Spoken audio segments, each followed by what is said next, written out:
Amém. Então, página 45, final da página. Nós estamos trabalhando agora o finzinho já da segunda grande era do Antigo Testamento, que é a era noaica, né? E hoje nós vamos começar a nossa aula falando de Babel. Eu até esqueci de trazer para vocês, vocês me lembrem no grupo, na próxima aula, eu quero indicar para vocês um livro que inclusive eu ganhei da minha mãe, mas não é difícil de achá-lo pela internet, que é um livro que traz um estudo histórico e arqueológico sobre a Babilônia, da editora Zahar, se não me falha a memória, e é um livro interessantíssimo, né? Aquele tipo de livro que vale a pena mesmo você comprar, né?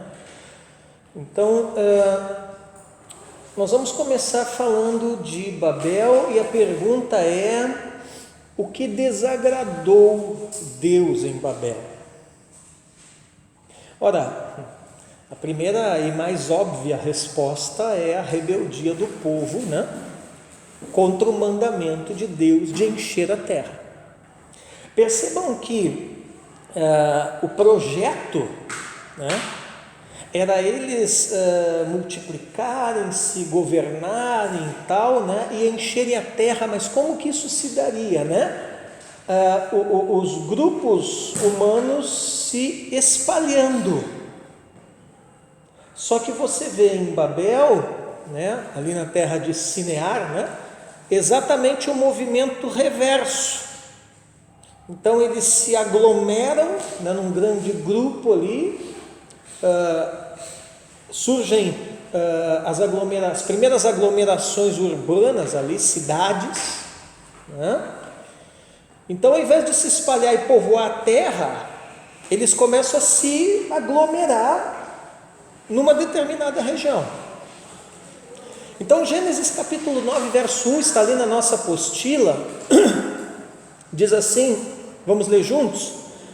Deus abençoou Noé e os seus filhos, dizendo: sejam fecundos, multipliquem-se e encham a terra. Amém?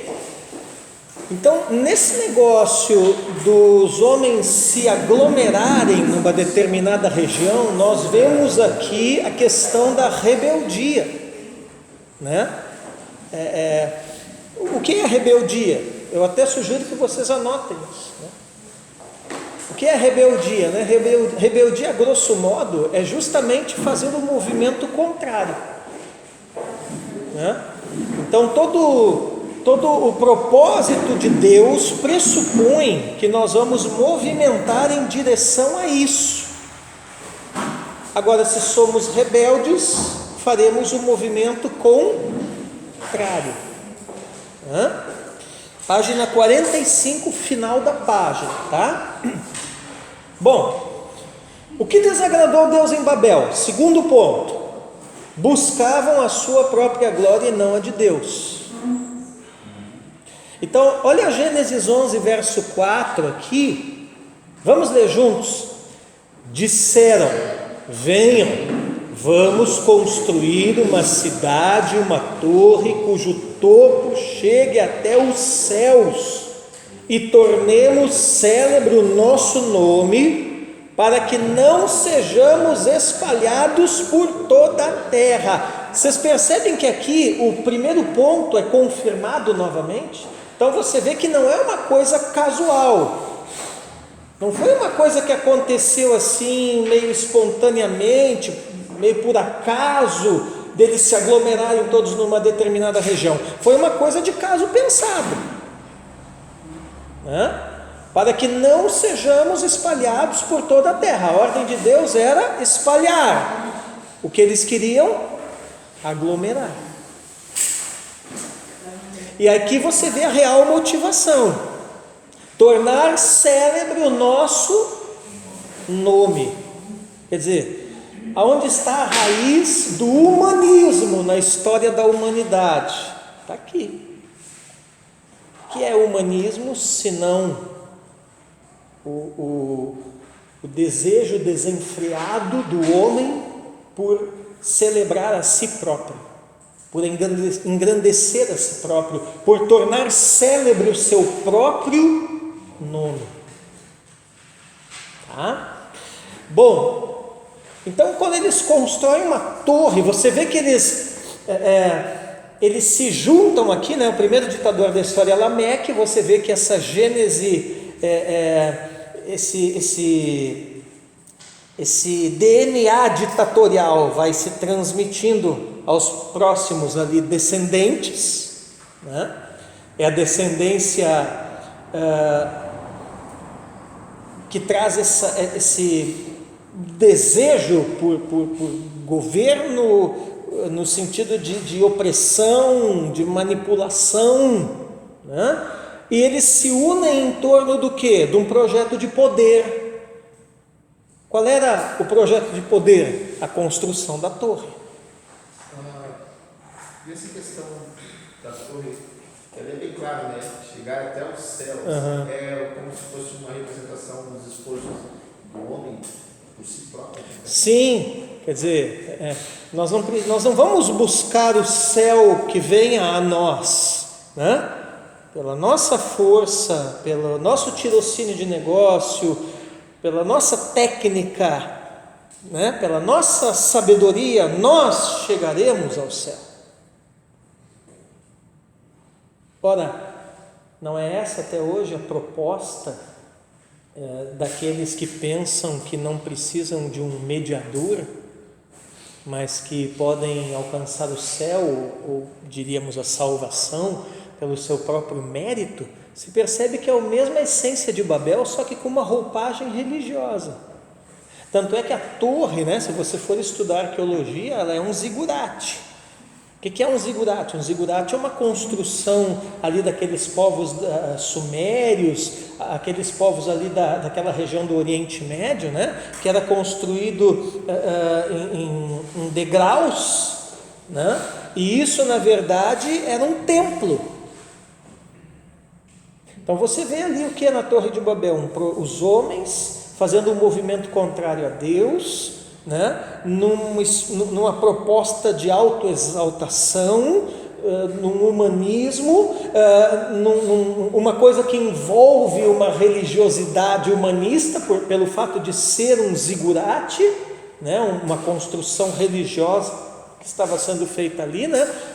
Tudo isso em torno de um projeto de poder. Nós poderíamos ver na Torre de Babel que é uma espécie de religião corrompida pelo humanismo. Tá? Então o lance era o quê? Era algo que lhes trouxesse honra. Eles queriam honrar o seu próprio nome. Amém? E toda a vez, inclusive na igreja, né? Que se sai desse eixo, né, da honra, da glória, tal, ao Senhor, para um outro lado, uma espécie de humanismo religioso, né? Qual é o espírito que está operando ali? Babel. Então, quando um líder começa a pensar muito alto acerca de si mesmo, uma denominação começa a pensar muito alto acerca de si mesma, né? Vamos tornar célebre aqui o nome da nossa igreja, da nossa denominação. Olha, nós temos, né? Olha como nós somos fortes, grandes, nós temos programações, os nossos templos estão cheios, nós temos congregações na cidade inteira. Cuidado! Né? Claro que Deus quer que a sua casa se encha, Deus quer que a sua igreja seja influente na sociedade, como sal para essa terra, luz para esse mundo, né? Mas é muito tênue a linha para descambar para isso aqui, né? Então, tipo assim, quando começa esses slogans assim, ó, a igreja onde o milagre acontece, a mão de Deus, eu sou opa, só para citar as mais conhecidas, mas tem muitas outras, inclusive aqui em Paranaguá, começou a descambar para Babel. Então é muito sutil isso. Tem um livro do apóstolo René chamado Babilônia ou Roma, a diferença é só o nome, né? Onde ele trabalha essa questão desses principados, né? Babilônia e Principado de Roma. Tem uns livros, até essa semana eu estava mexendo em umas coisas antigas lá da minha biblioteca, dedicada com esses dois livros, né? Chama-se Confrontando a Rainha dos Céus, que está muito ligado aqui com Babel, com Babilônia, né? Então essas coisas vêm de raiz antiga, lá das eras primitivas da Terra, só que elas vão se metamorfoseando, vão mudando de forma, né? Mas a essência é a mesma. Se vocês deram uma olhada naquele PDF que eu mandei lá no grupo do Daniel Mastral, lá do Rastros do Oculto, né? Ele mostra muito claramente isso daí. Então vai mudando o nome, vai mudando a forma, vai mudando o ritual, vai mudando a liturgia e tal, mas a ideia, a essência do negócio sempre é a mesma, e a raiz está aqui. Amém? Muito bem. Então, para evitar a dispersão, a ideia era fazer uma torre, nós já vimos, é um zigurate, então é um templo religioso, né? E isso seria um referencial. Então você percebe que a proposta, ela não se restringe apenas às pessoas ali da cidade ou dos arredores, ela seria um referencial, porque imagina um negócio que o topo chega até o céu, né? E nós sabemos o quê? Que não havia muita humanidade na Terra naquele período, né? Então aquilo seria um referencial, um ponto de encontro para toda a humanidade. Aí vocês estão pensando assim, né? Os negócios, a gente meio que viaja nisso aqui, né? Quer dizer, aonde que está a raiz da proposta de um governo global? Está aqui. O que Nimrod, Semiramis queriam? Estabelecer um governo global. Então às vezes a gente pensa, fala de governo global, fica pensando lá naquelas coisas do anticristo e tal, né? Mas entenda, o anticristo ele não vai criar nada novo, ele vai copiar algo velho com uma nova roupagem. A proposta de governo global não estará quando o anticristo for levantado e querer estabelecer isso na terra. A proposta ele tirou daqui, a ideia tirou daqui.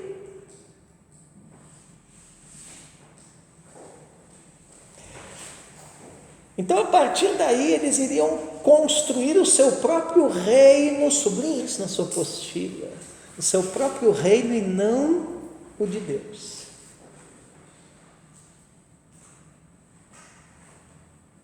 Construir o seu próprio reino e não o de Deus. Então cuidado, né? A pergunta aqui é o seguinte, né? Todo mundo constrói alguma coisa. O que nós estamos construindo? Nós, que eu digo como igreja, né? Porque tem muita coisa por aí com o nome de reino de Deus, mas no fundo está construindo o seu próprio reino e não é o de Deus. Então assim, muito cuidado, né? Eu vim de uma realidade muito forte nisso, tanto é que foi uma coisa assim que também que me levou a sair dessa realidade, que era uma coisa que me incomodava e me incomoda até hoje, né? Do que o senhor está falando, professor? Denominacionalismo. Quando o denominacionalismo começa a ser muito enfatizado, você pode ter certeza que tem Babel nesse angu. Entende? Por quê? Porque aí é aquela visão, né? Não confundam. Visão de império é uma coisa, visão de reino é outra. Não é? Visão de império é uma visão de domínio. Né? Eu gostei da camiseta do Malaquias, é o Darth Vader, né? Quem assistiu aí a saga Guerra nas Estrelas sabe do que eu estou falando. Aquilo ali é império. Tem até um episódio que chama Império Contra-Ataca, né? Então aquilo ali é visão de império, entendeu? Quer dizer, né? A nossa denominação aqui, vamos dominar a galáxia. Né? Nem que para isso tenhamos que destruir os outros. A visão de reino não é assim. Né? O que é um reino? Né? Um reino é uma estrutura de governo, mas ela é estabelecida sob a figura de um monarca, mas esse monarca, por mais destaque que ele tenha, ele não governa sozinho, ele tem uma corte, ele tem uma nobreza, que administram o reino com ele e para ele também, né? E em nome dele, né? E esses nobres têm, por sua vez, toda uma estrutura ali, tem os súditos. Então, são perspectivas bem diferentes, né? Alguém pode ser rei, inclusive isso já se comprovou na história da humanidade, né? O cara pode ter o sangue azul que for, mas se ele perder o apoio do povo numa monarquia e perder a nobreza, ele não governa nem a pau, né? Inclusive teve rei que foi decapitado em praça pública. Então, um rei sábio, ele percebe que ele não consegue governar sozinho, né? Agora um imperador, um déspota, né? Aí é outra história, né? Ele vai querer todo o poder só nas suas mãos, é centralizador o negócio e opressor, né? Por quê? Porque ao seu lado vão estar só aqueles que aceitarem tudo que ele falar, pensar, disser, tudo, né? E se houver alguma divergência, o que vai acontecer? Você vai ser esmagado. Então são realidades bem diferentes, né? Você vê a habilidade de um governante, seja a nível de um país, de uma empresa, né? de uma igreja, enfim, você vê a habilidade de alguém que está à frente, né? Pela maneira como ele consegue lidar com os opostos, né? Agora, quem não consegue lidar com os opostos, né? Bem-vindo ao mundo real, sempre vamos ter oposição, né? Então melhor que saia da frente, que não queira ser líder, governante, sei lá o quê, porque sempre vai ter os opostos. Tá? Tu queria falar? O senhor estava falando a respeito da questão dessa ênfase na denominação e um dos pontos que os católicos usam muito, que Paulo usou a igreja, a palavra lá católica, no grego, mas a conotação disso é uma igreja universal. Universal no sentido de que ela ela prega o mesmo Cristo em todos os lugares, em todas as épocas. Aí ele já estava quebrando essa hegemonia da denominação. Sim, exatamente. Então, mas ao dispersá-los pela confusão da linguagem, Deus providenciou que o seu propósito fosse cumprido e a terra fosse repovoada. Então você veja o que Deus fez, gente, olha que interessante. Deus desce e confunde o que, irmão de Sante? A linguagem. Por quê? Você pode até botar uma observação do lado da sua apostila aí, tá? Porque o negócio é o seguinte: Quem domina a linguagem detém o governo.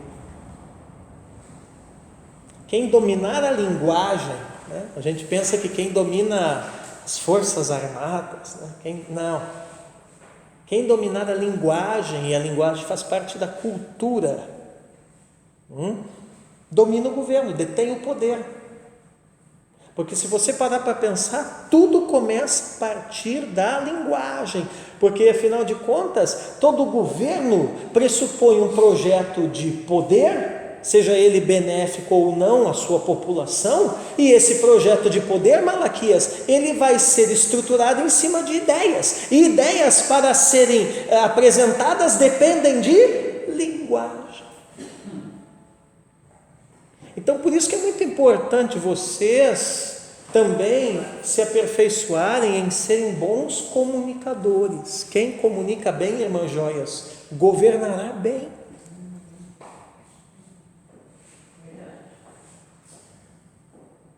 Então, aqui Deus faz, Eliane, o processo reverso. Deus confunde a linguagem. Por quê? Porque aí você percebe que, por esse simples fato de confundir a linguagem em Babel, Deus desconstrói todo o projeto de poder deles. Por quê? Simplesmente porque eles não se entendiam mais, não conseguiam mais passar à frente aquelas ideias, aqueles ideais que eram contra o projeto de Deus. E não é só gente crente que fala isso, né? O professor Olavo de Carvalho fala muito sobre a linguagem, né? Tem materiais, eu tenho um livro lá que eu não achei ele para comprar. O que eu fiz? Às vezes eu faço essas loucuras, sabe? Eu baixei o PDF, imprimi e encadernei, que ele é sobre a Bíblia como literatura, é uma análise literária da Bíblia, né? Tem uma coleção agora que saiu lá também da Família Cristã, eu estou doidinho para chegar lá, né? E que também é 2 volumes, análise literária da Bíblia. Então, e é interessante que é de um teólogo brasileiro.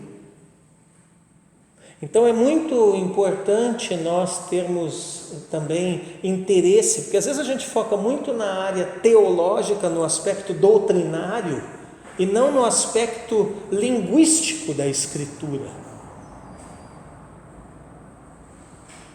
Então, uma coisa que é importante, né? Vocês, por exemplo, lerem e compararem, e à medida do possível irem adquirindo várias traduções.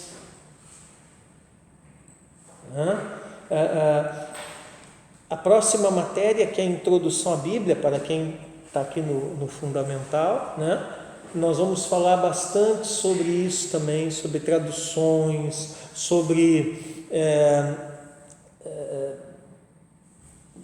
correntes de interpretação, né? Então tudo isso é importante, porque afinal de contas a Bíblia é a palavra de Deus, amém?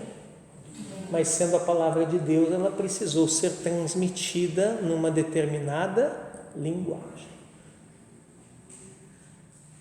né? Então você vê que a linguagem é essa ferramenta transmissora de ideias. Oh, uau, anote isso. A linguagem é essa ferramenta transmissora de ideias. Pela linguagem, irmão de Santi, nós trazemos as coisas do mundo ideal para o mundo real.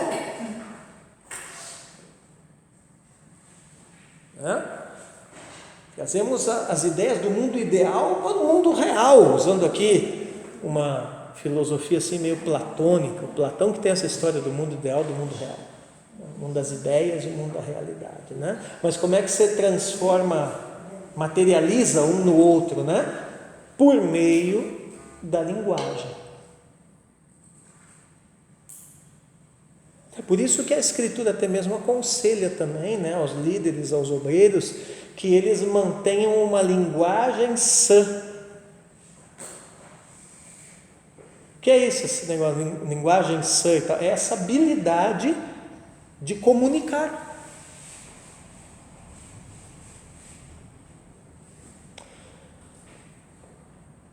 Gênesis 11, 8 e 9. Olha o que diz. Vamos juntos. Assim o Senhor os dispersou dali pela superfície da terra e pararam de edificar a cidade. Por isso a cidade foi chamada de Babel, porque ali o Senhor confundiu a língua de toda a terra e dali o Senhor os dispersou por toda a superfície dela. Você vê que no final é o propósito do Senhor mesmo que prevalecerá. Então aqui nós temos uma coisa muito interessante, né? Como se estabelece um projeto de poder, né? Colocando todo mundo focado no mesmo objetivo, né? Aglomerando ou reunindo pessoas, né? E trazendo uma proposta de uma única linguagem. E aí você olha hoje, né? Em várias áreas da sociedade, mas o que está mais na cara hoje é a política brasileira. Né? O que nós estamos tendo no nosso país hoje? Uma guerra cultural, né? Entre dois polos, né? De duas perspectivas políticas, direita e esquerda, né? E é uma guerra que, se você olhar no fundo, é uma guerra de linguagem. De um lado estamos aqueles de direita, eu me incluo nesses, né? Os conservadores, e aí você vê, você entra no YouTube, na internet, está aparecendo um monte de página, instituto e eventos e não sei o que. Vocês estão percebendo que está se criando uma proposta de uma cultura conservadora no país. Isso antes não tinha. Por quê? Porque a esquerda monopolizava o discurso. E aí você vai ver a esquerda, por sua vez, né? O que eles tentam fazer? Vocês já viram aquela história, aquela proposta que surgiu um tempo atrás, a linguagem neutra? Né? Não, temos que falar a linguagem neutra. E era aquele português todo errado, todo esquisito. Né? Mas por quê? Para não haver discriminação. Não, isso é só uma cortina de fumaça. Eles não estão preocupados com discriminação nenhuma. Até mesmo porque eles são os primeiros que mais discriminam todo mundo. Eles estão preocupados com o projeto de poder. E eles sabem que para chegar lá tem que ter uma linguagem.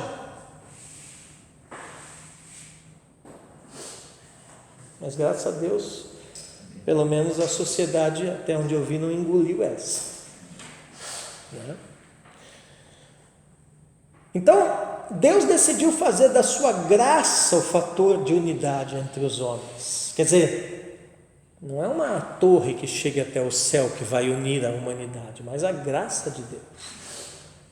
Mais do que um projeto humanista, etnopolítico, que era Babel, as necessidades de vários povos seriam satisfeitas pela graça divina, que viabilizaria, ou seja, tornaria viável a bênção do Senhor a toda a terra.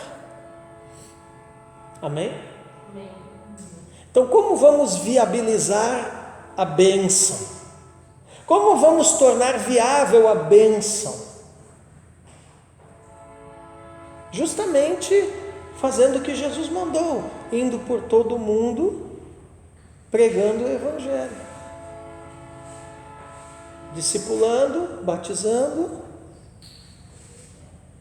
Quer dizer, o povo de Deus, como agentes da graça, é que viabilizam a bênção da salvação e do reino de Deus a toda a humanidade. E não um projeto político ou de qualquer outra espécie. Eu estava lendo ontem, a pastora dormia profundamente ao meu lado e eu estava por volta de 1h da manhã lendo Karl Barth, né? É um livro chamado, um livrinho fininho dele, sobre a revelação de Deus.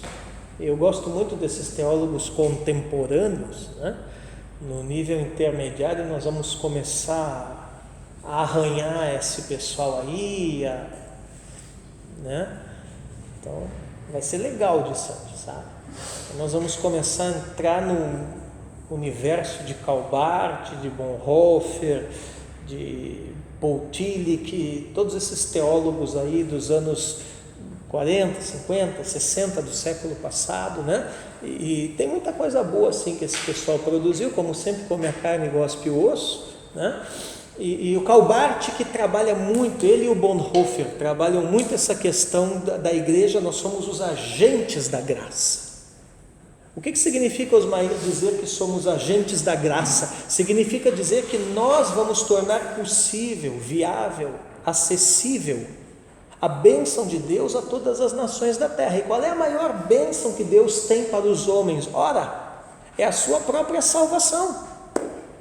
A bênção de Deus, Beriana, é Ele mesmo, na pessoa do Senhor Jesus, ou seja, é a matéria passada, né? É a proclamação do querigma. Lembra de teologia do Novo Testamento? Que nós falamos do querigma, né? Que é o próprio Cristo proclamado pelo discurso e pela vida da igreja.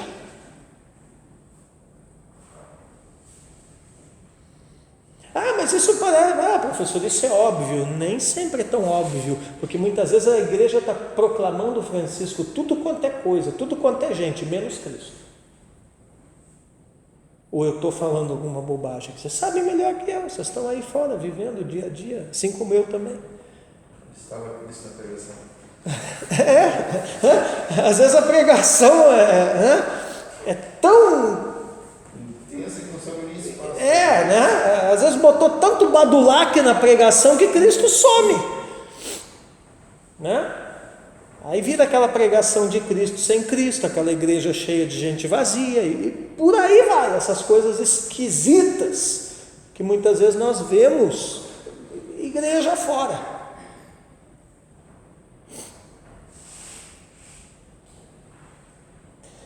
Essa semana morreu o Cláudio Claro, não sei se alguém ficou sabendo, né? Eu lamentei bastante a morte dele, porque eu nunca vi um compositor na música cristã mais focado em Cristo do que ele. Eu sempre gostei muito, eu tenho vários CDs do Cláudio Claro lá em casa, né? E eu sempre gostei muito, porque o Cláudio Claro, assim, duas coisas que eu sempre vi nele e no Asaf, né? Que eu gosto muito também, né? E no Ademar de Campos, né? Eu sempre vi isso neles, mas principalmente no Cláudio Claro, né? Letras bíblicas e foco em Cristo. Eu tenho um CD lá dele, eu acho que tem quase 30 músicas naquele CD, e todas elas é Cristo. Cristocêntrico. Que a nossa tradição reformada em Lutero aponta para isso aí. Afinal de contas, essa foi a guinada que a reforma deu, né? O foco é Cristo. O pastor Marcelo, uma vez lá que ele começou a procurar saber qual era a canção que o Ministério do Louvor ia cantar, porque ele falou que a igreja estava muito almática nesse sentido. Assim, eu vou dizer para vocês, a pastora aqui sabe como é que eu sou. Duas coisas que eu tenho pavor. Primeiro, aqueles cânticos que é mais comprido que esperança de pobre.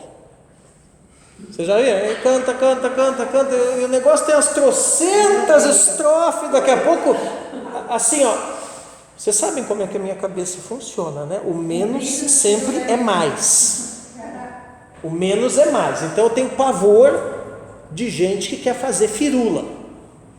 Firula na pregação, firula na adoração, firula na aula. O menos sempre é mais para mim. Então, até pelas minhas preferências que eu falei aqui, vocês já perceberam isso, né? O Asaf, por exemplo, são hinos extremamente simples, bíblicos, fáceis, né? Quer ver eu ficar brabo no culto é quando vem aqueles louvores assim que a igreja fica muda assim, porque eles não conseguem cantar aquilo ali. O negócio é tão complicado, tão enrolado, tão comprido, que mesmo tu botando no data show, a igreja meio que se perde, daqui a pouco ninguém canta nada. Então, eu já tenho pavor disso aí, né? Segundo, esses negócios assim. Porque assim, às vezes tem louvores que foram produzidos que é a experiência do cara com Deus, tá? Mas para ele, não para a igreja, né? Então, então aquele negócio assim, eu vou botar o teu sapato, eu vou vestir a tua camisa, eu vou me jogar no teu braço, eu vou não sei o que. Tá bonito, assim, poético, mas não é para mim. Eu não quero botar o sapato de ninguém, eu quero adorar Cristo. Louvor significa o quê? Né? Elogio. Vocês sabiam? O significado da palavra louvor, anotem isso, é elogio. Então, o louvor a Deus é o elogio a Deus. Não tem nada dessa coisa que eu estou... Entendeu? Aí você começa a ver pelo tipo do louvor, o que é isso? O cara estava meio deprê aquele dia e foi orar e tal, e compôs aquilo ali. Mas é ele com Deus. E aí daqui a pouco eu estou cantando um negócio desse num culto de domingo que não tem nada a ver com o que a igreja está vivendo. Mas a gente canta por quê? Porque lá na rádio está tocando. Né? Porque esse daqui é novo, a gente tirou agora. E aí vem o pastor cantar Asaf nos cultos, tem gente que fala pelas minhas costas, acham que eu não sei, né? Pastor fica cantando essas coisas velhas aí, as coisas lá dos anos 80, 90. Ué, irmão, não me interessa se é velho, eu canto até ainda harpa se precisar, né? Que é uma bênção, inclusive. Né? O negócio não é esse o critério é o seguinte, Beriana, os nossos cânticos estão elogiando a Deus ou não? Se Deus foi elogiado no culto, que é isso que significa louvor, o louvor aconteceu. Agora, se ficou falando só das minhas necessidades, Deus vai resolver o meu problema, e os outros vão aplaudir de pé, e não sei quem na vitrine, não sei quem na plateia, e o sapato, e vestir a camisa, e me jogar não sei para onde, isso daí não é louvor. Não, eu sou chato com isso, eu digo para vocês, eu fico mudo e sento num canto quando venho com essas histórias. Pode perceber, se você olhar para mim num culto e eu estiver quieto, sentado, porque eu sou bem de... Vocês já me viram no culto, né? Eu sou de dançar. Se eu ficar quieto, sentado num canto e não estiver cantando, você pode ter certeza que o que eles estão fazendo ali não passou no filtro aqui, o negócio entala. Aí é aquilo que você sempre fala, é um louvor para Deus sem Deus. Entende? Quer dizer, mas a gente... Né? Outra coisa que eu tenho pavor é coisa comprida. Uma vez eu comprei uma briga, a nossa igreja ainda lá no Bockman, porque o pessoal começou a cantar, né? E daqui a pouco saiu da graça. Tu via que eles já estavam cantando por cantar. E eu fazia sinal para a irmã na época que era ministra de louvor, né? Sai fora, né? Eu com uma pregação que era uma bênção. Quem congrega aqui comigo sabe que menos de 1 hora para mim pregar, esqueça. Eu não vou pregar menos que isso, dificilmente, porque o meu sermão é expositivo, né? E a mulher não parava de cantar. Moral da história. Não, eu saí assim da graça naquele culto, que eu peguei o microfone e encerrei o culto. Nem preguei. Quer dizer, o ministério de louvor conseguiu estragar o culto pela falta de discernimento e pela rebeldia de eu mandar eles parar lá de baixo e eles continuaram. Aí depois, não, mas é o espírito, espírito uma pinóia. Espírito. Manto. Manto. Acha que eu sou trouxa, né? É que nem pregador chato. Você já viu pregador chato? Que o cara não para de pregar? Tudo dorme. Tem que ter o simancolzinho ligado. Entendeu? Se eu estou pregando uma coisa e eu percebo que as pessoas não estão entendendo, eu procuro facilitar mais. Ou eu resumo, abrevio e tal. Ou olha para mim. Ou olho para a pastora. Nem todos têm a pastora. Eu tenho, graças a Deus. Porque ela é o termômetro. Eu, se eu fizer careta, você pode saber que eu não estou gostando. Eu sou visível. Entendeu? Não é que tem gente que não sabe o limite de parar, que não vai. Aquilo que eu sempre falo para vocês, as coisas tem que ter começo, meio e fim, tem que ter pé e cabeça. Quando o negócio começa a perder o sentido, tem que parar, porque Deus não está mais recebendo. Então, vamos adiante aqui. Eu não trouxe. Eu esqueci o relógio. Tá. Então, Deus faria isso por meio do descendente de Sem, Abrão, que seria abençoado para abençoar todas as nações listadas em Gênesis 10. Você percebe que o homem queria criar um aglomerado e a partir disso, supostamente, fazer a vontade de Deus. E Deus não tinha um grupo, Ele tinha um homem. Eu sempre digo aqui na igreja, tudo que Deus precisa é um disposto a dizer sim para Ele. Veja como Deus trabalha de um, por sinal estéril, né? Ele levanta um povo e desse povo, né? Nesse povo, através desse povo, Ele, Deus, vem e encarna na pessoa do Filho e entra na história para mudar a história. Mudou de tal forma que a história é contada antes dele e depois dele. Agora, eu quero que você sublinhe isso, seria abençoado para abençoar. Porque aqui tem um princípio escondido, Eliane, na apostila de vocês. O princípio é o seguinte: ninguém pode dar o que não tem. Ninguém pode ser para o outro o que não é para si próprio. Então, às vezes você lê esses negócios dos patriarcas, dos profetas, né? Teve cara que passou tanta coisa, sofreu tanta coisa e tal, e a gente fica lendo ali e dizendo, nossa, mas, né? Jó, esse pessoal, por que tudo isso? Né? Mas o sentido disso tudo está aqui, ó. Você não pode dar o que não tem. Você não pode ser para outros o que você não é em Deus, para si mesmo. Então, qual é o grande desafio de vocês? Não é ficar pregando por aí para os outros. O grande desafio de todos nós aqui é primeiro nós sermos em Deus. Está entendendo? Isso é a obra. É ser em Cristo, é ser em Deus. Não é ser em si próprio, ser em Deus. Você precisa se encher de Deus. Amém? O que vocês estão fazendo aqui, alguns já por alguns anos, né? Toda terça-feira de noite, é muito mais do que uma aula, é se enchendo de Deus. Eu acredito que os meus alunos não saem por aquela porta vazios. Amém. Senão eu tenho que pendurar meu chapéu. Entende? Então como é que se enche de Deus? É assim, é orando, é estudando, é pagando um preço. Por isso a pastora nunca mais vai reclamar quando eu comprar livros, porque é uma forma de me encher de Deus. Olha que maravilha. Gente, deixa eu contar um testemunho para edificar a fé de vocês. Amém? Querem ouvir um testemunho? Aleluia.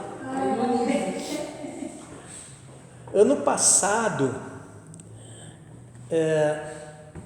saiu uma obra que eu queria muito, muito mesmo.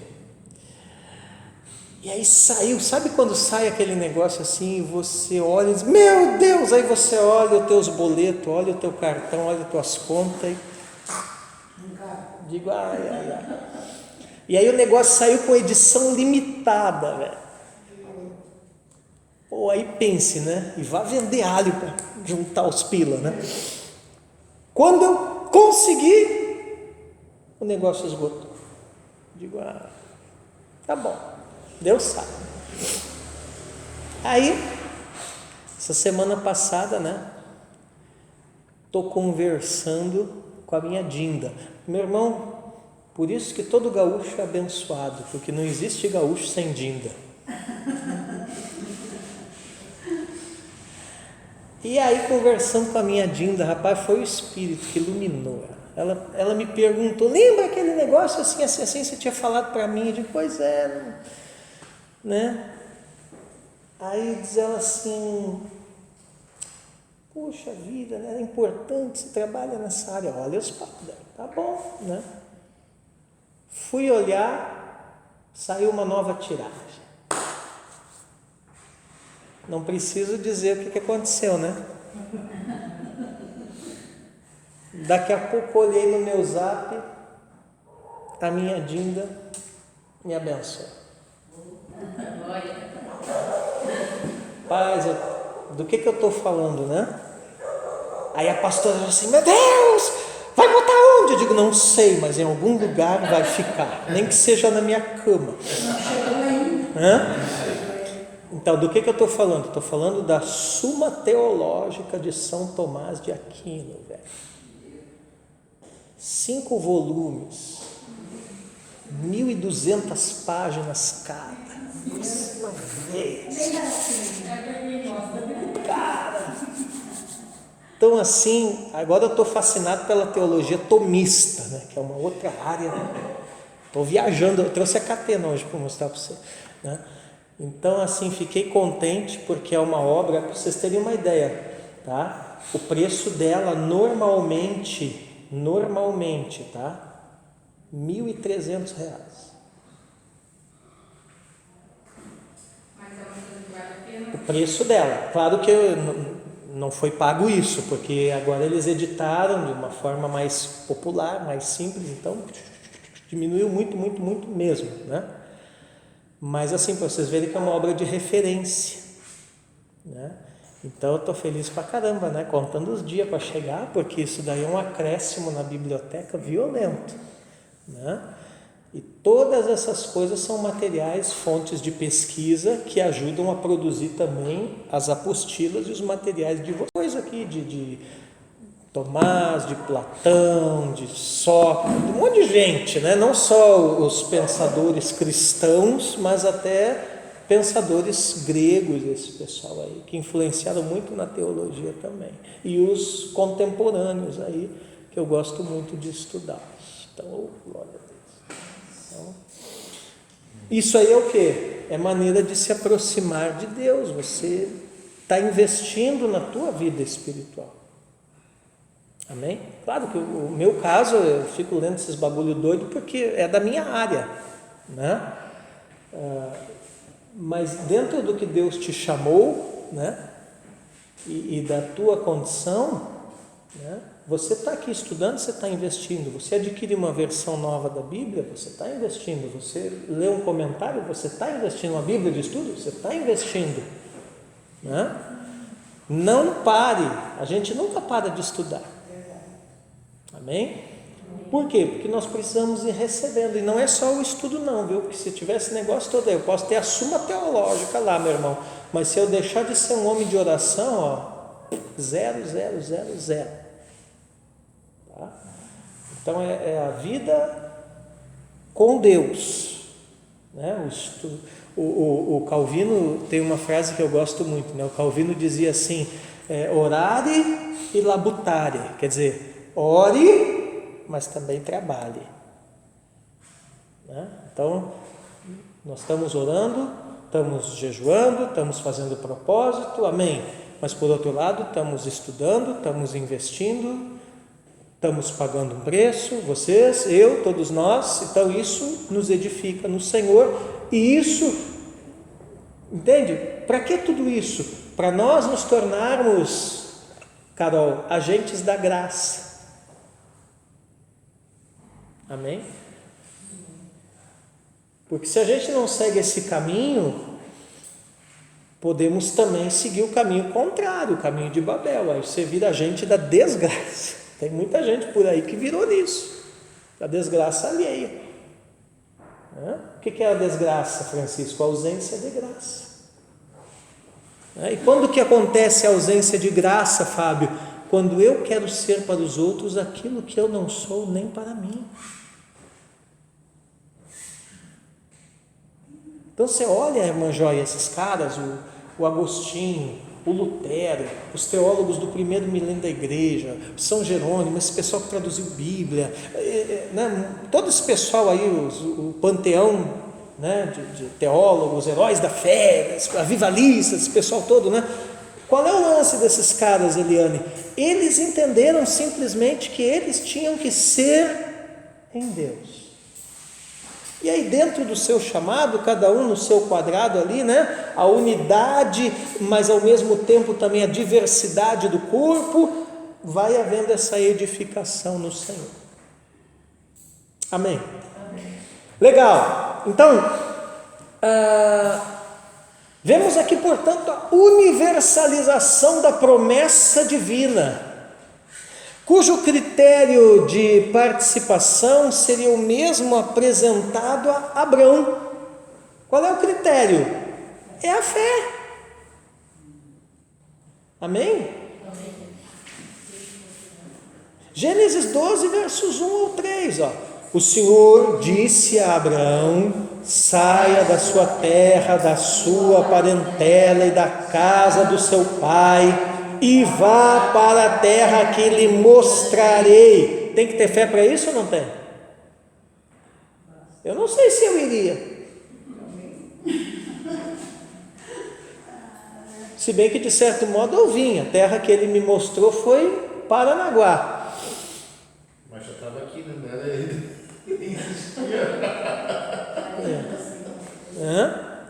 Foi Paranaguá. Na verdade eu vim parar aqui meio no grito, assim, não tinha plano nenhum de vir morar aqui. Acabei vindo. Enfim. Só que quando eu cheguei aqui eu não gostei nem um pouquinho mesmo. E na mesma hora eu já pensei em nem abrir o caminhão de mudança e ir embora. E eu me lembro que Deus falou comigo. Foi um dia parecido com esse, assim, cinzento, chuvoso, esquisito, feio. E eu me lembro que Deus falou comigo e disse assim: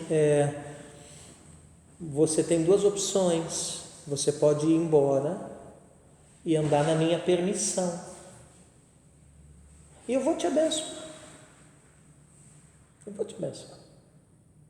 Ou você pode ficar aqui e andar na minha vontade. O que você escolhe? Eu nunca me esqueço disso. Há 26 anos atrás.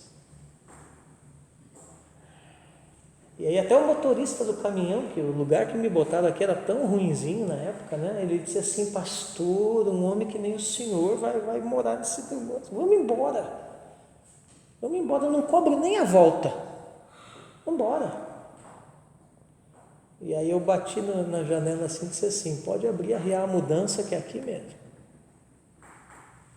O homem arregalou um olho desse tamanho: senhor, não acredito que o senhor vai ficar aqui. Vou. Né? O Esdras tinha 6 meses, né? Sem casa para morar, sem salário para receber, R$7 no caixa, 3 membros na igreja. E assim a gente começou. Glória a Deus. Sabe qual foi a primeira coisa que eu fiz aqui? Adivinha? Escola, é claro. A igreja era uns negócios esquisitos, rapaz. A igreja era assim, tinha o pessoal laranja, o pessoal amarelo, o pessoal azul, porque a igreja funcionava à base de gincana, para atrair as pessoas. Eu cheguei e disse: não, isso tudo é bobagem, palhaçada, o negócio é Bíblia. Nós vamos começar com a escola dominical.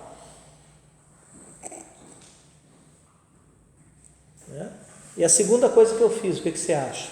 Claro, escola teológica. Foi a primeira escola teológica que teve. Então, amados, o negócio é você andar na vontade. Terra que eu lhe mostrarei. Pergunta se eu quero ir embora. Ruim, hein? Eu vou largar vocês. Farei de você uma grande nação e o abençoarei. Engrandecerei o teu nome. Você percebe que tudo isso aqui é dentro da vontade. E não é você quem vai fazer-se grande, é Deus quem fará você grande. Lembrando que o conceito de grandeza de Deus não é o nosso. Davi era o maior da sua casa, porém era o mais desprezado. José foi o maior da sua casa, porém foi aquele vendido como escravo. Jesus é o maior, porém passou pelo Getsemane e pelo Calvário. Seja uma bênção. Eu gosto desse imperativo aqui. Aí Deus entra na história: abençoarei aqueles que o abençoarem e amaldiçoarei aquele que o amaldiçoar. Em você serão benditas todas as famílias da terra. Amém? Então, o Deus que puniu a disseminação do pecado na terra com seus juízos também manifestou a palavra de graça e bênção para quem nele creu. Para quem nele creu, né? Interessante que nos 12 primeiros capítulos de Gênesis vemos um desenvolvimento teológico unificado, progressivo, através da palavra de Deus. O que começou com uma palavra de poder na criação, agora é continuado com uma palavra de promessa. Sublinhe essa frase. O pecado original, a tirania política, o orgulho humanista que causaram a queda, o dilúvio e a dispersão da raça humana tiveram sua origem nos pensamentos, planos e imaginações de um coração maligno. Mas a graça divina, manifestada pela palavra salvadora, cobriu tudo isso e continuou tornando viável a promessa com relação ao descendente de um povo onde Deus habitaria, para que a bênção da salvação fosse oferecida a cada nação da terra. É da formação desse povo que começaremos a tratar na próxima era. Amém? Amém? Amém? Página 47 da apostila, era patriarcal. Bom, aonde começa a era patriarcal? Gênesis capítulo 12. Então, Gênesis 12 é essa passagem da Escritura que marca a mudança no trato de Deus com a humanidade. Isso é importante vocês sublinharem: mudança no trato de Deus com a humanidade, porque na verdade, cada uma dessas eras que vai se sucedendo, quando muda de uma era para outra, é exatamente isso que acontece. A cada mudança de era, muda o trato de Deus, muda a maneira de Deus tratar com a humanidade. Tá? Quando você olha os capítulos anteriores de Gênesis, o que nós vemos ali, Fábio? Que Deus tratou com a humanidade de uma forma geral, genérica. Só que aqui, Deus vai começar a tratar com a humanidade, né? Deus vai continuar levando adiante o seu projeto de redenção da humanidade de uma forma diferente. Que forma é essa? Através de um povo que ele vai levantar. Então aqui entra um elemento, Carol, que até então não era mencionado, né? O trato era geral, era no genérico. Aqui não. Deus vai começar levantando um povo específico como uma nação sacerdotal. Qual é o papel de um sacerdote? É levar o povo a Deus. Ora, qual é o papel de uma nação sacerdotal então? É levar as nações a Deus. Então, quando Deus fala para Abrão: em ti serão benditas todas as famílias da terra, no fundo, Francisco, ele está falando do quê? De ti virá uma nação sacerdotal, cuja função será tornar Deus, né, conhecido das outras nações da terra. E o auge disso, Osmair, seria a encarnação do próprio Deus, né? A manifestação do Messias. Então, qual é o pecado de Israel quando Jesus se manifesta? Quando Jesus encarna, quando o Messias vem a público, né? É justamente que eles estavam longe, muito longe, desse entendimento de que eles eram uma nação levantada para levar outras nações a Deus. O que eles fizeram? Eles se fecharam dentro da religião judaica e eles começaram a enxergar só a si mesmos. Nós somos o povo eleito, o povo escolhido, o povo da aliança, o povo salvo, e o resto é pagão, é ímpio, o resto é resto. Então, o que Deus precisou fazer? Né? Deus precisou levantar então um outro povo. Nós sabemos quem é esse povo, né? A igreja, judeus e gentios em Cristo Jesus, né? Para voltar ao projeto original. E Israel? Israel continua sendo o povo escolhido, o povo eleito de Deus, mas, vamos dizer assim, está como que pausado ali. E hoje Deus faz o que tem que fazer, no sentido de tornar-se conhecidas as demais nações da terra, através da igreja. Mas Israel será restaurado? Sim, num determinado período. Aí é o que Paulo vai ensinar lá em Romanos, por exemplo. Deus os rejeitou eternamente? Não. Mas isso é outro assunto. Então, esse conceito nação sacerdotal, né? E isso vale para nós igreja. Então, o que somos nós igreja? Nas palavras do apóstolo Pedro, nós somos essa nação sacerdotal. Então, nós somos esse Israel espiritual de Deus. Por isso que o nosso chamado, o nosso mandato, né, é as nações da terra. E temos que conhecer Deus para torná-lo conhecido. Amém?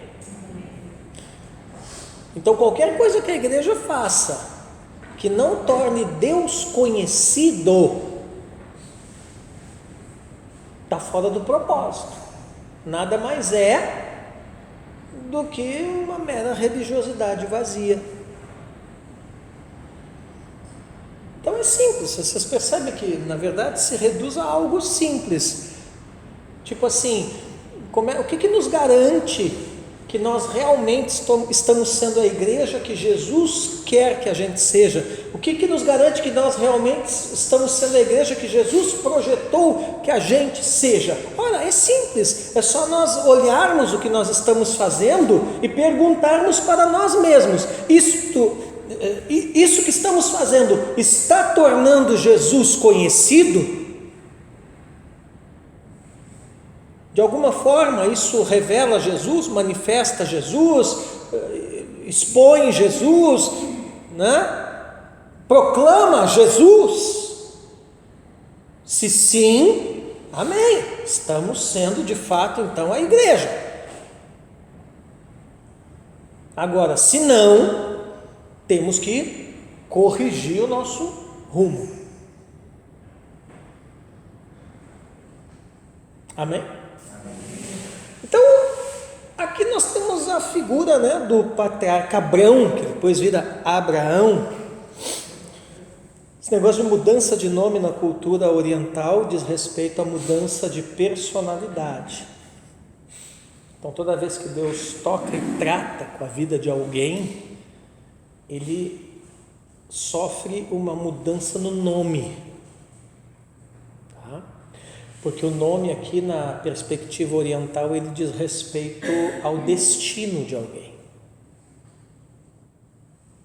E é até mesmo por isso que Deus nunca então dá a conhecer o seu nome pessoal. Essa questão do nome, na questão da transfiguração, ser revestido de incorruptibilidade, do corpo imortal, correto?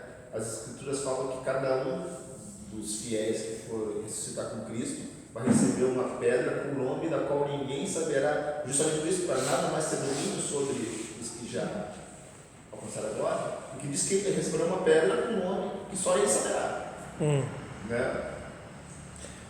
Tá. É que esse negócio da pedra é uma coisa um pouco simbólica. É a pedra branca, né? Porque assim, ó, isso aí é uma referência a um costume do antigo Império Romano, quando um escravo era alforriado, ele recebia uma pedra branca. E ali então se gravava um novo nome, que seria o nome de liberto, que ele passaria a usar na sociedade.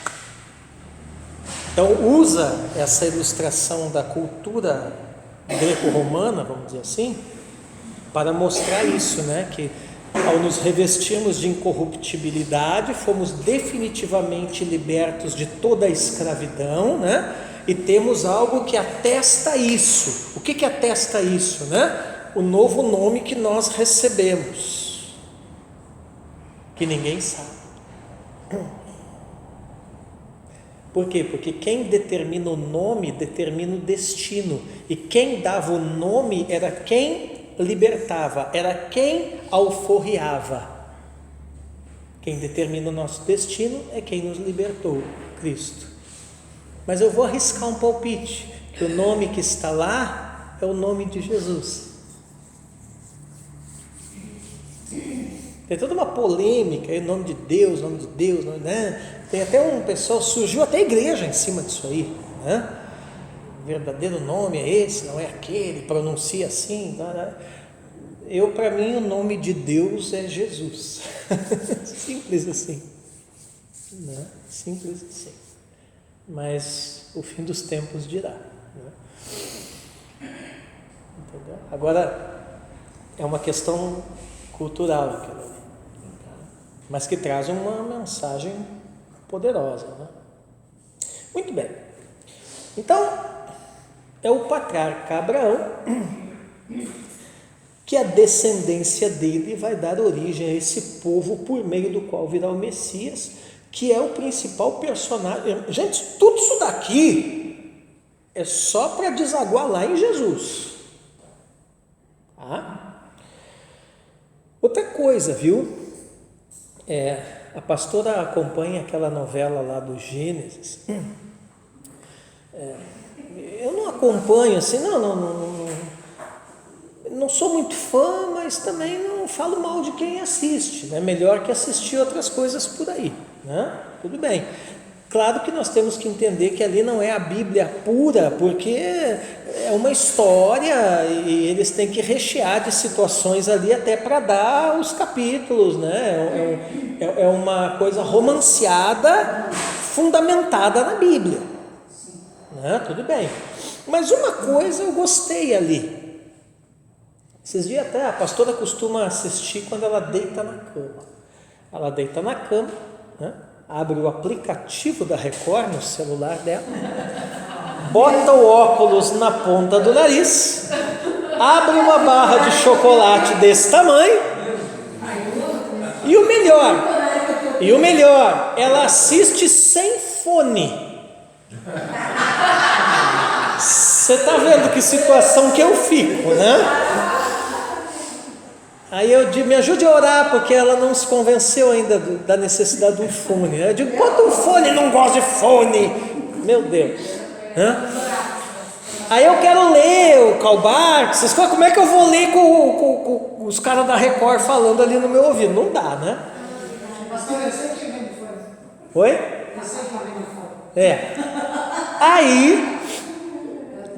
Aí esses dias ela fez um comentário assim que me chamou a atenção. Ela disse, nossa, esses filho de Jacó, que esses irmãos de José, misericórdia desses caras aqui, era tudo ímpio, não vale nada esses caras aqui, cambada de sem vergonha e tal.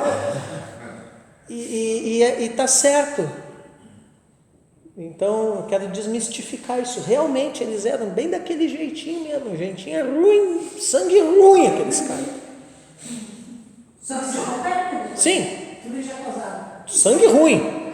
Então, assim como o pai teve um encontro com Deus, você pode ter certeza lá, a Bíblia não fala nas entrelinhas, mas você pode ter certeza que lá no Egito, na terra de Gósen, Deus tratou cada um daqueles cabras ali. Entende? E deles vem a nação sacerdotal, da onde vem o Messias. Então olha o tratamento que Deus teve que fazer, né? Uma raça ruim daquela, né? A ponto deles se tornarem os grandes patriarcas do povo de Israel. Eu falo isso porque a gente assim meio que romanceia, né? E acha que todos aqueles caras eram convertidos. Não eram, não. É que nem as famílias dos patriarcas, tinha um monte de treta nas casas dos patriarcas, entendeu? Um monte de coisa errada. Então eles eram gente que tinha suas dificuldades, né? Mas o bonito da história dos patriarcas é que eles vão caminhando no relacionamento com Deus, e à medida que isso vai acontecendo, Deus vai transformando a mentalidade, o caráter, até as palavras, ações, pensamentos, tudo deles, até eles se tornarem de fato aqueles que nos é passado na escola dominical, os grandes heróis da fé e tal, né? Mas eles não nasceram assim, não. Na verdade, ninguém nasce pronto, né? Todos nós somos fruto de um processo. Foram moldados, exatamente. Tá? Então, isso. Então, nesse ponto, eu dou razão para a Record. Só Não, o que eu não gosto é aquilo assim, né? Às vezes o cara tá lá todo vestido com aquelas roupas do Oriente Médio, e daqui a pouco, né, você vê lá um dos filhos de Jacó, o cara falando com sotaque carioca, pô. aí não dá, velho, né? O cabo dá o solo. Então a importância crescente da palavra de Deus se faz perceber no tempo dos patriarcas. Dos capítulos 12 a 50 de Gênesis, eles aparecem como os receptores e transmissores de várias formas de revelação divina. Então olha aqui, oficialmente, quanto tempo dura o tempo dos patriarcas? Do capítulo 12 a 50 de Gênesis. O primeiro patriarca é Abraão, o último patriarca é José. Moisés não é contado entre os patriarcas, tá? Chegam a ser chamados de profetas, devido ao seu acesso pleno a Deus. Gênesis 20, verso 7, olha ali. Agora devolva a mulher a seu marido, pois ele é profeta e intercederá por você, e você viverá. Mas se não a devolver, saiba que você certamente morrerá, você e tudo que é seu. Isso aqui foi aquela treta com a Sara lá, que no fundo era meia irmã, e vai parar no harém lá do rei, né? E dá toda essa confusão. Para você ver que Abraão não era muito flor que se cheire, não. Ele era meio babilônico ainda. Isso aí para eles não era comum. Então, não tenho que negociar, negocia a mulher. Isso é bem babilônico, tá? No Salmo 105, verso 15, ao fazer referência ao cuidado de Deus pelo seu povo no período patriarcal, os patriarcas são chamados de profetas. Então não é só em Gênesis, o Abraão lá foi chamado profeta, e é Deus que falou, né? Aqui, Gênesis 27. Mas no Salmo 105, verso 15, diz assim, dizendo: não toquem nos meus ungidos, nem maltratem os meus profetas. Por favor, não tire texto de contexto, tá? Salmo 105 está falando dos antigos patriarcas. Né? Então, então, cuidado, porque eu já vi gente usando esse versículo aqui, né? Olha, irmão, estou sabendo aí que estão falando mal de mim por aí. A Bíblia diz: não toque no profeta. Tudo bobageira isso daí. Isso aqui o contexto é lá da era patriarcal, não tem nada a ver com... Claro que não devemos falar mal de autoridades constituídas sobre nós, isso aí ok, mas não ficar tirando o texto de contexto para justificar um discurso, não é por aí.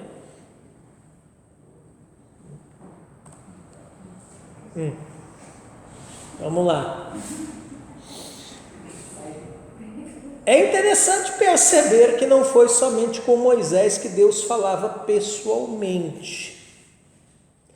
Então Moisés é o grande personagem que a gente, o homem que via face a face e tal, né?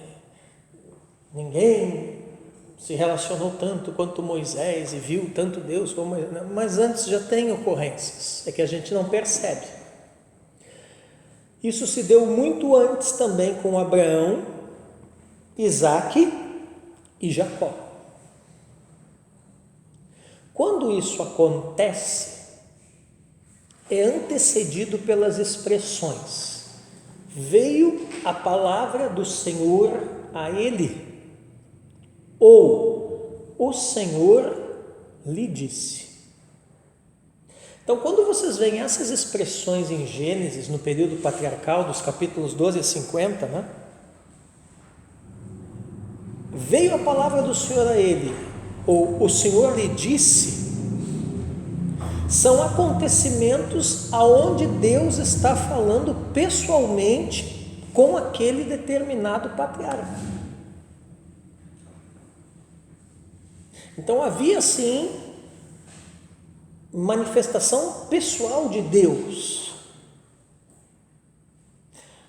Além disso, o Senhor se deixava ver, isso aqui é interessante, aos patriarcas, em certas teofanias. Sublinha a palavra teofanias. Quem aqui lembra o que é uma teofania? Os mais antigos já falei muitas vezes isso aqui. O que é uma teofania?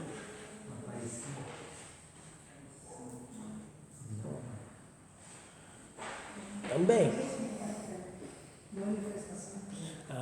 Essa é a palavra que eu queria ouvir. É uma manifestação o quê?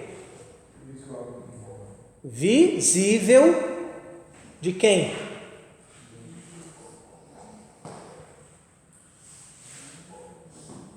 De Deus. Da divindade. Então, tem ocasiões que a divindade se manifesta visivelmente, pessoalmente na antiga aliança. Quando isso acontece, nós chamamos de teofanias. Então, um exemplo, um grande exemplo, né? Gênesis 18:1, lá quando vai os três falar com Abrão nas suas tendas. Olha ali, o Senhor apareceu a Abraão nos carvalhais de Mamre, quando ele estava sentado à entrada da tenda no maior calor do dia. Que horas é o maior calor do dia? Meio-dia.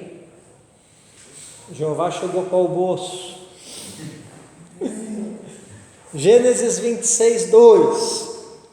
O Senhor apareceu a Isaque e lhe disse: não desça ao Egito, mas fique na terra que eu lhe indicar. Como apareceu para Isaque? Teofania.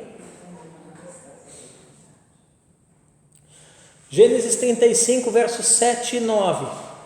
E edificou ali um altar, e àquele lugar deu o nome de El-Betel, porque ali Deus havia se revelado a ele quando estava fugindo do seu irmão.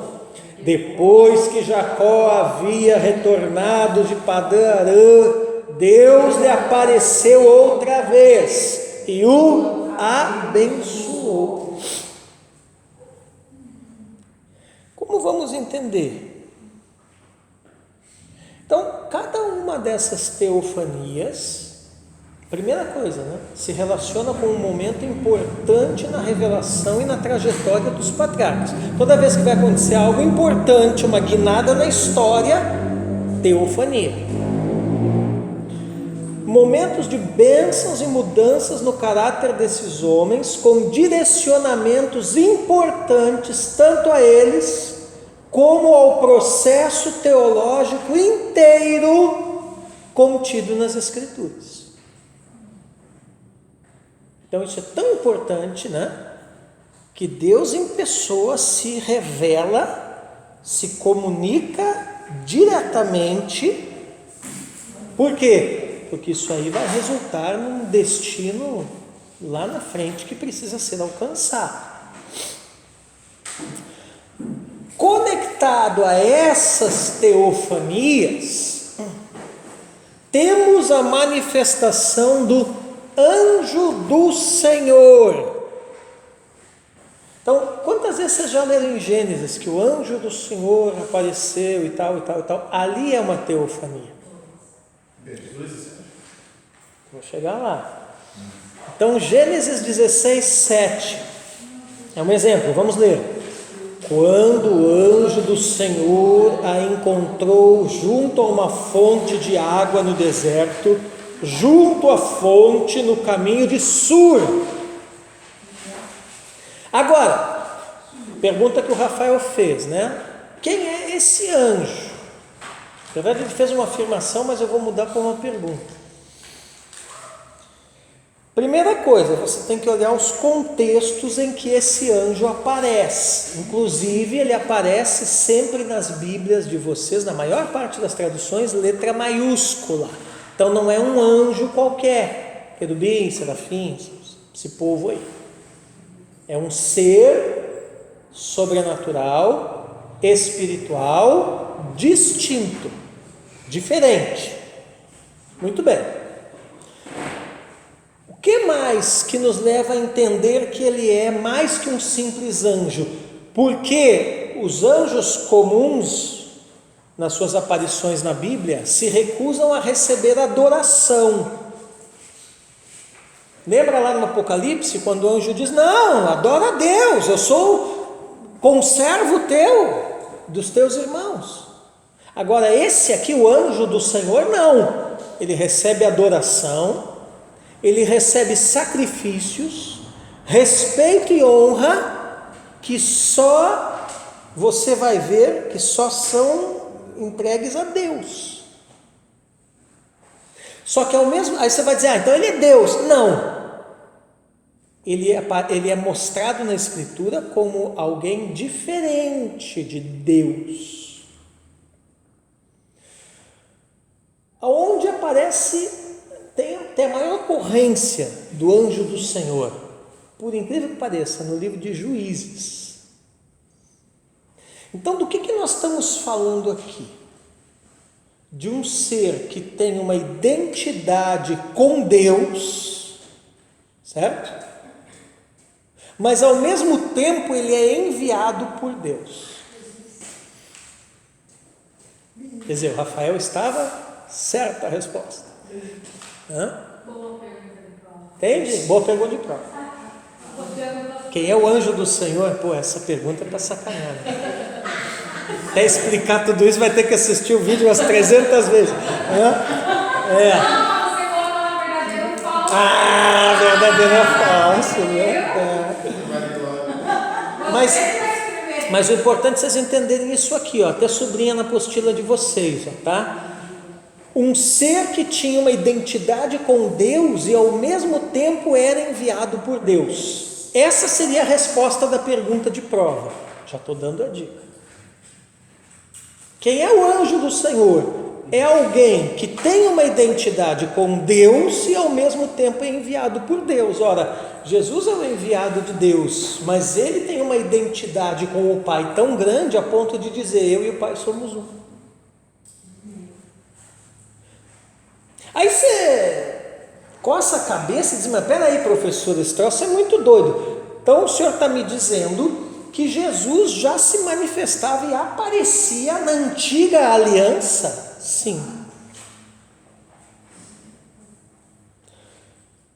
Mas Jesus não veio a este mundo só lá na nova aliança, lá da irmã Maria? Não, meu irmão, lá ele encarnou, tomou a forma de carne. Agora não esqueça que Jesus é Deus, Deus Filho. E Deus precisa de autorização para vir ao mundo, sim ou não? Não. Deus precisa de hora marcada para vir ao mundo, sim ou não? Não. Deus precisa. Então quem lutou com Jacó foi Jesus? Exatamente, minha jovem. Bem, exatamente. Por que aí você vai dizer: tá, professor, mas me dê uma evidência mais palpável. Eu vou te dar. Quando Jacó pergunta assim: qual é o teu nome? Fosse qualquer anjo ali, ele ia dizer o nome dele, mas esse não, ele diz o quê? Por que perguntas o meu nome, visto que é maravilhoso? Aí já tem uma referência à profecia de Isaías, que ele será chamado maravilhoso, conselheiro, Deus forte. E ele não, e você vê que ele faz essa pergunta e a peleja continua e não revela o nome. Por quê?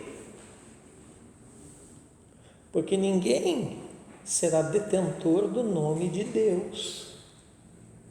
Porque lembram, na cultura oriental, deter o nome de alguém significa ter influência sobre este alguém. Ora, quem influenciaria o filho? Só o pai. Por isso que é o pai que lhe dá o nome sobremodo excelente, que é sobre todo nome. Você percebe que tem um aspecto cultural. Vocês estão percebendo como cultura e espiritualidade são coisas que vira e mexe estão se cruzando na Bíblia?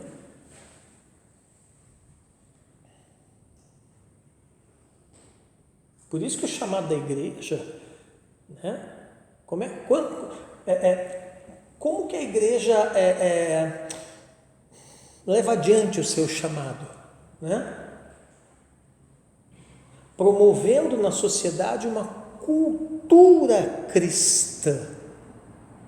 Não é só questão de pregar qualquer um prega, até o diabo prega.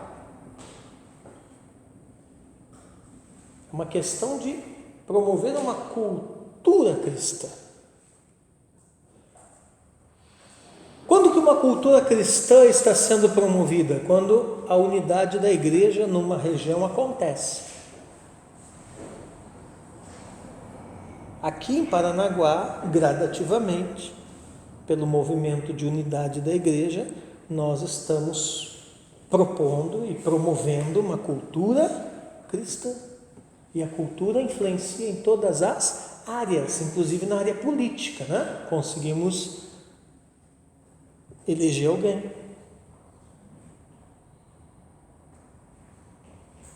Tem setores hoje da sociedade, na cidade, estou falando da cidade porque é o contexto que nós vivemos, que vem perguntar coisas para a igreja, que vem consultar coisas com a igreja.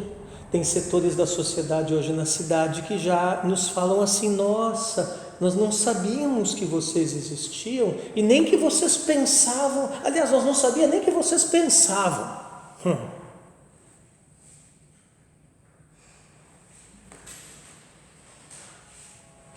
Vocês percebem? Quer dizer, é voltar ao que a igreja fez no tempo do Império Romano. A igreja fomentou a cultura cristã de tal forma que daqui a pouco ela se tornou mais influente que o próprio Império.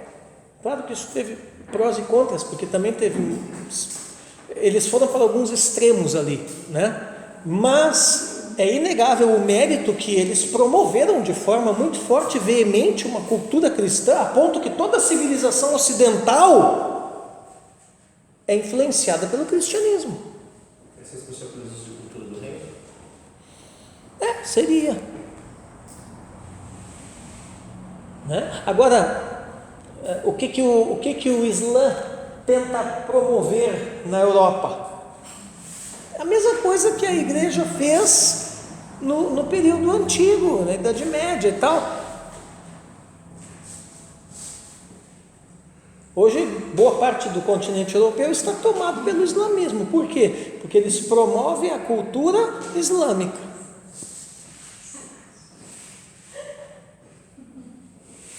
Bom, então, vamos só terminar esse negócio do anjo do Senhor aqui. Muito bem. Não se tratava do Deus invisível, apesar de agir e falar como o Senhor. Hoje sabemos que se trata de ocorrências de cristofanias no Antigo Testamento. Sublinhe essa expressão, cristofanias. Uma forma muito comum de comunicação divina nesta época eram os sonhos e visões. Que página vocês estão? 48. Deixa eu só conferir aqui. Tá, vamos mais esse pedacinho. Então Abraão, Gênesis 15, Jacó, Gênesis 46, tiveram muitas experiências com Deus através de visões. Os sonhos aparecem com mais frequência, como por exemplo o rei filisteu Abimeleque, Gênesis 20, verso 3, Labão, Gênesis 31, 24, o copeiro e o padeiro do faraó, Gênesis 40, verso 5, o próprio faraó, Gênesis 41, verso 1, e José, que é o sonhador por excelência, né? Gênesis 37, 5. Então, sonhos e visões eram uma forma de Deus comunicar novos conhecimentos e revelações aos homens daquele período. Por que eu estou enfatizando? Mas hoje Deus não fala com sonhos e visões, professor. Fala. Mas não se esqueça que naquele período eles não tinham o quê? Isso aqui. A regra de fé e prática, né? Nem a Torá eles tinham. Moisés não tinha nem nascido. Então Deus precisava comunicar-se de alguma forma. Que forma era essa? Sonhos e visões. Hoje Deus comunica-se por sonhos e visões ainda? Sim, mas sonhos e visões que têm que estar alinhados com isso aqui. Se não está alinhado com isso aqui, não é comunicação de Deus. Pode ser, às vezes pode ser coisa da cabeça, né? Comeu uma feijoada antes de dormir, sonhou, as coisas aí. Então, muito cuidado com essas coisas, porque tem gente hoje em dia na nossa geração que tudo é sonho, tudo é visão. O ventilador parou de funcionar, é um demônio, o copo caiu da estante, é Deus falando comigo, a luz piscou, é o anjo. Meu irmão, não viaja nessas coisas. A pastora briga comigo, você é incrédulo. Não, ela briga comigo, porque a pastora... eu sou presbiteriano, fechou. Meu marido é presbiteriano. Então, é que ela briga comigo, porque às vezes as pessoas vêm assim, cheias de boa vontade. A luz piscou e Deus falou.